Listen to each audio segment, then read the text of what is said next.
কিছু ভদ্রতা। কাউকে একসঙ্গে 3 বারের বেশি ফোন কল করবেন না।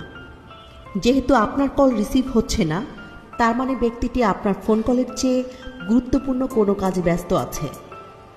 কারো কাছ থেকে টাকা ধার করলে সেটা অবশ্যই ফেরত দিন। যদি ঋণদাতার মনে নাও থাকে, তারপরও তাকে সময় মতো ফেরত দিন, বা তাকে এমনভাবে তা পুষিয়ে দিবেন যাতে তার মনে প্রশান্তি আসে। তার সাথে নমনীয় আচরণ করুন। যদি কোনো বন্ধু বা সহকর্মীর সাথে রাইড শেয়ার করেন, সেক্ষেত্রে আপনার বন্ধু বা সহকর্মী আজকে বিল পরিশোধ করলে কালকে আপনি বিল পরিশোধ করুন। অন্যের মতামতকে সম্মান জানাতে শিখুন। কারো কথার মাঝখানে কথা বলবেন না। তার কথা শেষ হলে তারপর আপনি কথা বলা শুরু করুন।